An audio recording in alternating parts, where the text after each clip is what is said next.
Fetuba tutandise muganda Sole mbadde ngamba yindi jolera kikoza atya nga atanyumidde bulala kyobola bakutendi eno nga netegereza mwanyeza ku Podium koli tulakayira mangi ge tukuletedde Baryamureeba asinkanye ne Baryamureeba mu kkooti. Sitabua Natooro avudde n'ayogera ku nsonga lwaaki teyazze baabwe ku mukolo. Ate nga ne Faaza Kiibi alina byayogedde ku basajja abatalabirira baana. Omusango teguvunda agutusizza buto biji bye tulina tulakalira ogambo te Simo. Nze ndi bulungi mbabuzaako mwenna abakedde okubanga munoonya amagya mbagamba mugamba mutya akaseera kano muganda wange kazibu weetaaga okuba ng'olinamu akasente ate baganda bange abayisiraamu twayingidde omwezi gwaffe ogwa Shaabani ogwona okuba guteekateeka kugenda mu mwezi guli ogwa Ramadhaani tuwenga tukwasaganya ekintu kyaffe Ojukira omwezi gwa Ramadhaani igundi ibirisi bansibe tosaba kyonna bakikuwa Simo wantu leero tutwala nnyo nze n'Ndijjo twakkiriza otuvugera leero tuleke ibirisi shaitan ani kwagenda okusabira edduwa Surati kuzungana gyali naye wabula kikugwanidde watukola bubi nnyo tewandi kikoze omuvubuka nvuumuula nzobuka emirundi egi esatu ekyoesala tahajudi Ndijjo tokulugeze lutya Wange nga bulijjo tambudde bulungi nnyo era nkulise bona abagenzi okukola nga oli yakedde ku makina gamba agenze kukola esaazi no ngali mu jaamu onatera otuuka waka bwe yangu okuba ffe tutandise naaba batuuseeka tegeeza neighbor ndi ffe tukoze eki masakalodi bakyayambadde uniform za white aba traffic oli afudde munne yabadde mu white batomedde kireka basose mu Kampala n'emirirano kubanga emukono gye ziri zino empya omanyi banasajja b'ebbama ze bayambalanga abazeyi b'ebbama kakati baterewo ne bagamba nti before ne after abana wano bategeera wakyaliwo okusika omuguwa kunene nnyo wakati w'abantu bano Nabiirah Nagayi Sempala wamu ne Baryamureeba Sempala akyalina mutalaka naye yasaba yasaba mutalaka Nabiirah yasaba bakite ne bannaba Baseka chetagisa Nabiirah Nagayi kabayina okusula kumpi emyezi nga basula mu kisenge kyekimu atenga n'okulamwe bugamba kisenge kyekimu naye nga temusinkana mu kisenge mu kitanda temusinkana ekyo kiba kikemo ni kiruwa kiti anti okakasa nti nno okitadde okikoye musula w'emyezi ena kisobokera ddala wano nekyono wano manya kyatuseewo ebbaale omulamuzi yagobye omusango mu mbeera bwetu bali bejjane oli yajja n'awaabira nti omusajja amutulugunya ayagala bakole kiba divorcing omubiri abalamuzi bongezaayo emisango agenda okugukomyamu mwaka guno nga beezaalamu Ndijjo na Baryamureeba asinkanye ne Baryamureeba kitanda yavaayo yavuddeyo tali bubi nnyo naye nga alabika nti era akyali kugamba mukosefu mukulu Sempala ensonga ababadde mu kkooti wali eri ku high court olunaku olwaleero jjukira bano beeroopyeroopye Baryamureeba yatwalayo omusango ayagala oli ave mu nnyumba ye Nabiirah natwalayo omusango ayagala bamutalaki yalopa omusajja nti abadde amukuba era yamusula ne mu kalulu era Nabiirah nakola statement ng'agamba kituufu omusajja ave mu nnyumba omusajja naye agenda mu kkooti ng'agamba siteekeddwa okuva mu nnyumba so emisango giri awo beetuwaala mbali misango gyabwe mu kkooti omukulu Sempala azze n'emikwano gye kansala lukodo mumanyi bulungi kansala lukodo yafuuse omwogezi wa leero gundi owa Sempala naye nga omulamuzi Flavia asika masanyu sayima abaddalinze bweraka masanyu amabirisi sika mabirisi omulamuzi abadde mu mitambo gy'omusango guno akkiriza bagwongezeeyo oludde olusabye gwongezebweyo beetegereze naye nga kikulu kya byonna ayinza okuba obusiraamu yabuvamu kubatwala ba Bayibuli batugamba tusooke tugende mu mateeka ga omukazi omufumbo woosabira okutalaka kitegeeza oba olinayo pulaani B ensonga zino baagala zigende mu kkooti ey'ebyobusuubuzi oba commercial court si ya bufumbo anti ziri ensonga bbiri enkulu mulimu eno ey'ennyumba nakuwola ssente njagala nnyumba yo yabyabusuubuzi kati eri ebyokutalaka simanyi abantu balabirira simanyi tokuba mmese ate family code kati kitegeeza nti omusango guli intertwined gulina kusooka wano gulyoka gugenda eri naye Baryamureeba atudde atya basinkanye batudde ku ntebe egi nenga buli omu ono walite liso what ngona alijjayo oli walileta onali ojukira kati gunde katambika mbabazi n'omukulu kajukira kati ngade mu kkooti kubeera bwedda kuba mwaka fananyi n'engamba bannange waleta muzinga abadde ku kyokya olwo kagundi ndibasanga yaliwa ndibasa talabiseeko mu bintu nga bino dabbali oba wakubyawo dda siriki kuba abatoyine anti baba bagenda kuteekamu Simo era buli omu ali ku kkooti abadde alindidde Nabiirah ndibasa buli omu gwalindiridde olaba okusinziira ku mikono gyange gye binyumiza nti obba kuteeka mu mbeera kati Judith Simo wuuno Ndijjo wuuno kati salawo kakati okwewala akaseera olwalawo obulwazi obaana okuba siriki n'obula kati sooka tufuna ebadde mu kkooti has applied for an adjournment to have time to peruse the affidavits in reply filed by the respondents served to him this afternoon. He prayed for an extension of the interim order issued earlier. Therefore, the current status quo be maintained until the commercial court handles the parties' business application number 439 of 2021 in order not to render the application and the suit nugatory. That's my ruling. So ebintu si byangu nnyo mubitegedde ekirungi ekkooti etuwadde obudde okutunuulira ensonga eno nga tugitwala mu kkooti ekola ku byensimbi oba ku byenfuna amaaso kkooti ebyo gye tugenda okutegeerera Baryamureeba engeri gy'ajja okwola mwami Sempala ssente in absence kuba mwami Sempala talabaganako na Baryamureeba ng'amuggyako ssente ekyo kiri very clear mu kkooti mwonna gye tutambudde n'ebiwandiiko byonna bye batadde ku foomu ku fayiro ye baleese kati empya nga tekuliiko Baryamureeba wakwasira mwami Sempala ssente wabula ssente Baryamureeba alagibwanga balina engeri gye baziwamu ne mukwano gwe mukyala Nabiirah kakati omukwano gwa mukyala Nabiirah n'ebyensimbi ebyo twagala biteeka ku mwami Sempala Baryamureeba wanga ena engeri yabadde akolagana mukyala Nabiirah ku byensimbi tetugenda kukkiriza buyaye bwa muntu kutugamba nti nno awuze miliyoni 4 simanyi nawula miliyoni meka we oyina ki kyayagala tulage twagala tulage ku nyumba ye gyasulamu wali miliyoni 2 ng'alina n'ekyapa kyayo nga kiri mmanya Baryamureeba akijja akikutte ku mmeeza tuleke tumanye nti naasobola okuwola miliyoni 4 kuba miliyoni 8 zayogera nezifaanaganako ngezo naye ebintu by'omukwano olisuba bizibu bw'abanga alina engeri gy'abadde atamuzamu omukwano gwe ne mukwano gwe mukyala Nabiirah ebyo byabwe bw'aba babikola mu ngeri yaabwe sente ne zigaana okuvaayo gye yali aziteeka takiteeka ku mwami Sempala amaka ga mwami Sempala n'abaana baabwe so siga mwami siga mukyala Nabiirah ne mukwano gwe Baryamureeba ne Sempala yava n'agenda e Canada Nabiirah amanye ensonga lwaki yava wano n'abaana bona abasitula n'abajja mu Uganda n'abatwaliri asigale wano e Kampala nga yagala bweyagaza tetugenda kukkiriza kutwala amaka ga mwami Sempala agawasizeemu omwami gwe bayita Profesa Baryamureeba no haramu haramayi haramu kitegeeza ki naye mutusonyiwe muhe erinnya liri Baryamureeba Profesa Baryamureeba presidential aspirant bamukuba mu kamyuko gwe avuga emmotoka muganda wange munda eringa nnyonyi naye bano bagamba nti waba yawola obukadde ebiina bw'ayogerako nayongera n'obulala ebiina ekisookera ddala bagala kulaba ye asulamu ya ssente mmeka era ekyokubiri yaziwolaani byonna bimanyi abantu basula n'essente zaabwe Martin Ndijjo kwegenda ku kkubo olabe abantu bavuga emmotoka kumpi za biliyoni 2 naye omuntu okuvuga emmotoka ya biliyoni 2 kitegeeza ku akawunti alina okubaako ng'alinako at least biliyoni nga 10 naye ku akawunti waliwo abantu abaziteekoko Simo nga tuvudde mu byaki ensonga zino ekisookera ddala simanyi gye zigenda kuleka famire ya Sebaggala kubanga famire ene badde ababivuddemu sinabawulira balala banyiize nnyo batuula era nga famire batuula bageza kulaba nti bayamba muganda waabwe ekibanyiza bo nga bagamba nti Nabiirah afuse kyali because of family ya Sebaggala so banyivu nnyo okulaba nti tewali ali kusadi ya gundi ya Nabiirah ya gundi ono baabwe Sempala anti baganda ba Sempala yes mbadde manyi mugamba family ya Nabiirah Nabiirah yeye oima yegundi itendero shema itendero Nixon Kateshi era bakugamba sita wankole engeri gye yava nkole najje Kampala n'afuga sita so balabanga bagamba Nabiirah gwe bafudde omuntu ow'amaanyi abavuddemu ku last minute goyolegere naye nga Nabiirah soka Nabiirah yekyakoze muganda wange Judy awo mukoti naye lwaki tazze bombi ne bamutunulira ku nze nakugambye kati Nabiirah talina buvumu butunula ku bbaawe nga waliwo Baryamureeba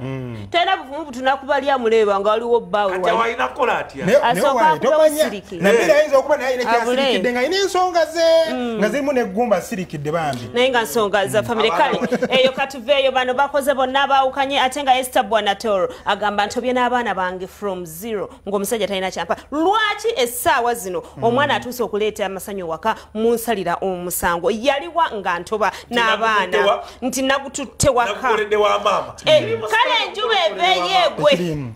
nakukoze kyawedde nze ng'omu ekisookedde simanyira lwaki mukwano gwange Sitabua Natooro yakkiriza okugenda ku nsonga ezo waliwo ensonga ezitali za makulu nnyo tolina ziba makulu Sitabua yakoze omukolo gwe oguli class by the Sitabua yateeseteese okwanjula kwa muwala we being nti baziwa mu bazadde nti omuzadde yataddemu ssente omukolo gwabadde class ati wulira omukolo wadde asirikale omukaasire tutugana ne jjukira bano bebateekateeka okwaniriza ki abako gwabadde class gwabadeko ab'ebitiibwa Supreme Mufti yazze Lodime yabadde n'abalala bonna kati akasooka kano akatono nnyo kano akataata simanyi biki tekandifuusa nansonga tekandifuusa nansonga gyali egundi eri bayogerangako ono wagundi ono omulala ono mupyono omupya ate kati omupya ayinza okuba ne bana abaana teyabaddewo ku mukolo ani omumagi kaliwo naye Simo kakati Ndijjo ne Simo ensonga eriwo bagamba nti Sitabua Natooro wadde balina obutakanya n'omusajja naye yandirese omusajja najja n'abeerawo nga taata yamuganya okujja omusajja yafunye kafansonyi mulimu omukazi akuyitako naye n'otandika okumuwalana ng'ogamba baneno bakiki nga gwe walina ebisiraani bye ani paine omusajja yabadde mutuufu obutajja omanyi lwaki bakulabisaawo nga omusajja teyazze naye kanyini yalibadde afiringa small Sitabua wajjukira oli yavaawo dda is a class apart Sitabua azimbye amaka g'omulembe Kampala azimbye amaka wa mu kyalo Sitabua akuzizza abaana ba Sitabua bona basomye tamwegaananga naye omusajja yagaana okumakinga ne standard by invitation kaadi gye nafunyeeko nze yampise ku mukolo ogwo yabaddeko amanya ga taata nega Sitabua nti taata nti muwala wa gundi ne gundi bombi babaddeko bombi babahonarinze maama ne taata babadde mu nteekateeka y'omukolo guno kati taata yalabye nga mu butuufu talina kyataddemu ate n'ekirala naga asijja gende nja swalya bwereere yagambye nti omwana yasooka wa taata ne bawowa kusibanika ne babawowa yes ndowooza emikisa abagifunyisaibizomubusiramu kasita taata abaawo kiba kiwedde kale Sitabua Natooro welegeza ku mukolo Simo ng'olabako joy tosaana kubeerawo ng'ofiringa small kati byebyo ogenda ku mukolo ka contribution wakoze ya mitwalo 10 naye nga bakoze ebintu bya milioni nga kiki ogenda kulya emmere ya mitwalo 40 n'otandika okweveera guwekaweka n'ogamba banaye kakati era totuswaza nga tugenda mu bashamimu sooka otuwe Sitabua Natooro taata w'omwana mu kifaananyi nga tetwamulabyeko taata azaala omwana nga teyabadde olwaki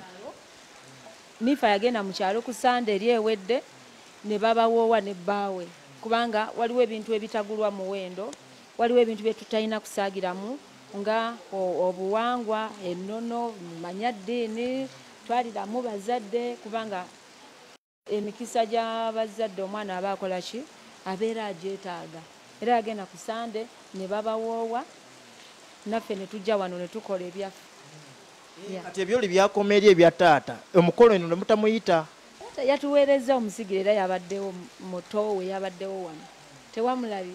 mutowe namulabye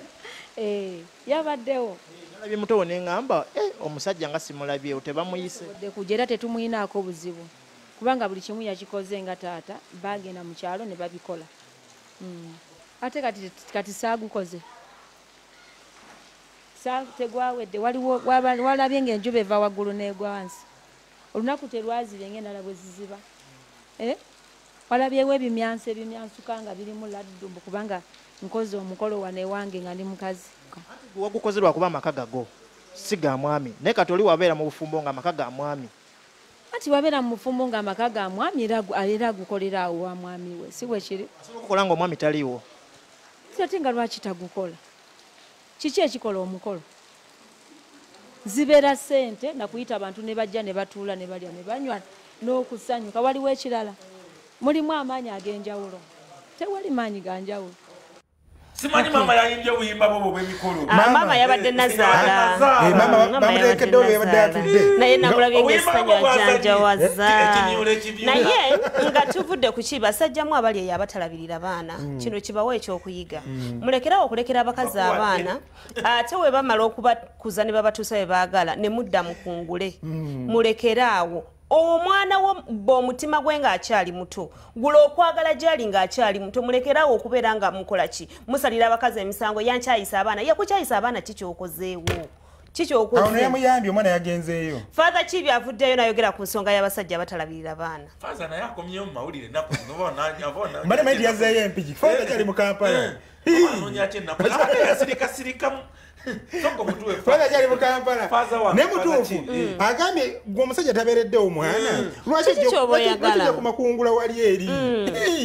As simple as that. Ate ye mama tabeereddewo naye asigala eri. Naye okimanyirirwa naye omwana wali oleko omwana ng'afunye diguri nga oyita muweererangako wadde n'ekikumi naye asooka ali ku mwanjo n'enkofiira yagala gyambala. Sooka otuwe.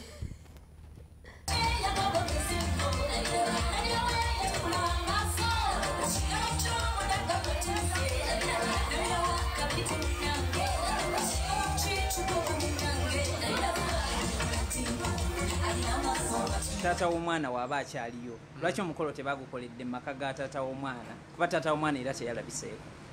Kakati awo taata w'omwana asinga omumanya ye maama w'omwana. Maama w'omwana bw'akuba taata w'omwana ku mukolo, manya taata abadde tata, abadde taliiwo, abadde absent the present. Abasajja ababeera absent the present okuzaala obuzaazi omwana tikikuwa garanti kubeera ku mikolo gye. Omwana gwe wazaala mu mukazi n'omusuula eri n'ogenda n'abakazi abalala, omukazi n'afaabiina neyeewerera omwana we n'amugunjula, gwe bw'ojja ku mukolo oba ogyako. Era omuntu yenna atabedde mu bulamu bwa mwana bw'aguma najja ku mikolo gy'omwana oyo aba yaggwamu ensonyi.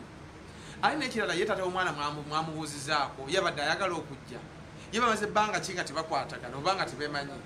Kati kwegamba ate waliwo n'abasajja oluzaala mwana mu muwala ogusooka abamu babanyuuma, omukazi najja afuuka w'amaanyi. Bayibuli etugamba waliwo katonda w'abannamwandu, katonda w'abamulekwa, katonda w'enfuuzi, katonda w'abannakyeyobekedde. Abantu abo balekeddwawo nga naye alinga nga nnamwandu. Naye mwenna abasajja mbalabula, oba tobadde mu bulamu bwa mwana gwe wazaala mu mukazi togendayo, beera eka okole ebyo bibadde okola ebyakwerabiza omukazi ne bikwerabiza abaana bo. Omukyalo oyo Sitabua Natooro mwebaza yebale kuba maama mulungi, yebale kubalansinga music n'obuzadde, yebale kwevaamu n'akola kitatera kulaba. Omuyimbi omwana we ng'akuze n'afuna omubeezi n'amusiibu.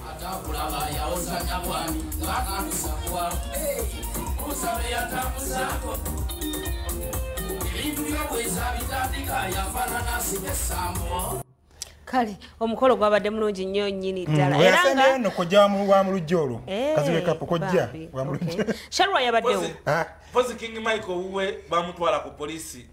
ne wa Irina mbibi. Ngamigiriza bisikala umusikalo. Naye nga bayimbi mmwe mukuze mulina abaana batuuse okufumbirwa. Tuli ku bayimbi. Ebintu bizibu. Kati oli mukolo gwa Sitabua. Omuyimbi mwana najja n'angamba nti ndoza mulaifa abayimbi bettukola kati namwe abamawulire mufumbize yako abamwe nenga nti abamawulire waliwo yangambye gulo waliwo yangambye gulo gwa Jude muli ku Sitabua naye mwe abamawulire ani namawulire kigwe yali afumbiddwa oba wasize embaga ne mumenyera ne mugamba Ndijjo yayanjira tugambe embaga obufumbo obutukuvu kwanza mulinde Simo ngenda musindika mufulu swing. Hey. Era Faaza Kiibi alabudde ku abayimbi bambi abafumbirwa abasajja bano nga temubeetegereza abagambe mwegendereza abasajja bano baagala bakozesa ajja nga tayagala Judy ayagala Judy wa kutiba banji babanoonya just face erinnya lino eyoku TV libabuzaabuza kati watuuka eri wamala okujja ku TV n'akusembeza wali bulungi naga si ono Judy gwe mbadde ndowooza Judy oli omulala oku TV oyagala kulima n'okulima nti nze ndi dokita kumbe musituzi wa bibox okumanya basajja bomutujoze balina enkola nga mu December bamalina oteekawo ssente ono mukoca yabawasa gwe tetica ayogera nnyo siyekka neseguya mwongereko omanya abasajja b'e Kampala wano wategeera nti Judy akola ne Simo asooka ku Simo na Martin ng'asooka atufugirira ssente nga paasi etuuka bulungi eri paasi indirect ekisajja kirina ssente ekisajja wane kyatutte wane ekisajja kyatutte nga nono ayitika nga naawe oyitika mangu kumbe waliwo yaba wange emmotoka ne bavugavugamu kambi ne bannaye oli yakwana tica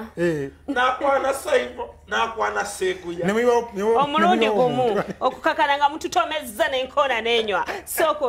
otwongere Faaza Kiibi obuzaeyo abayimbi banenya nnyo ne baselebrity abo obulamu bwabwe buzibuzibu waliwo abantu bangi okubanga omuntu alina erinnya aba amwetaaga okutuukiriza ebintu ebirooto bye abantu bangi baagala nnyo okweragira ku basereebu abo n'amanya singa mpasa omuwala oli ne muzaalamu omwana era ensi ejja kummanya abamu baagala kweyambisa basereebu alandireko naye amanyike nga bwe yawasa celebrity agati tetubanenya nnyo naye nga tubongeramu maanyi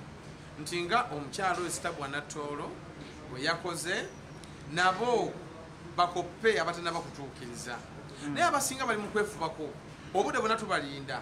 lwakuba era waliwo abamu be tulaba abasajja ab'amaanyi n'atuuka kukaddiwa naye nga tosobola kumanya oba yali awasizaako oba yali afumbiddwako oba alina abaana oba talina oyinza tumanyirayo omukwano asobola kumenya abantu bangi nnyo mu nsi bonna bonna mbatwalira wamu kakati nga njagala kubasaba buli omu yerwaneko Okay, oye Faaza Kiibi. Bane mwerwaneko abayimbi abatannafumbirwa. Mwerwaneko bannange mwerwane natera okuleka kubanga jengedde ebyadala nzawe ndiokola ku mugole makeup n'enviiri bya bwerere okimenye bigenda kuva bweru byonna nga okumenya wano wallahi byebweru byonna nga lwatandise okumenya wano babadde ayogerako basaba beerwaneko kubanga balamu mukama n'ayamba oyo keesi ye yetaagako essaala n'okusiiba okuva ebukalango yagamba Juliana negundi Juliana ate ye yabagamba bamusabire naye yagala kuwa mulimu omugole wa bajjo gwe yawasa omugole yagenda dda nekati bajjo gwe mumanyi asooka n'omugole oyo kale Irene Kruger omusango yagutukiza twabagamba omusango teguvunda balunywa simanyi bulijjo lwaki yafulumiza gundi alina bajeti yafulumiza ey'embaga agenda kuwasa akasente ke yesunga kana ak'ebivulu olukafuna mbaga simanyi oba omukolo gunaabayo Irene Kruger ali mu Uganda kale katubalekere Irene Kruger nga agamba nti balunywa yegatta n'abamateeka okulaba nga bamufutyanka obutasasula ssente ze sente z'abambi zamuluma nnyo ezo mwera bazaali nnyingi nnyo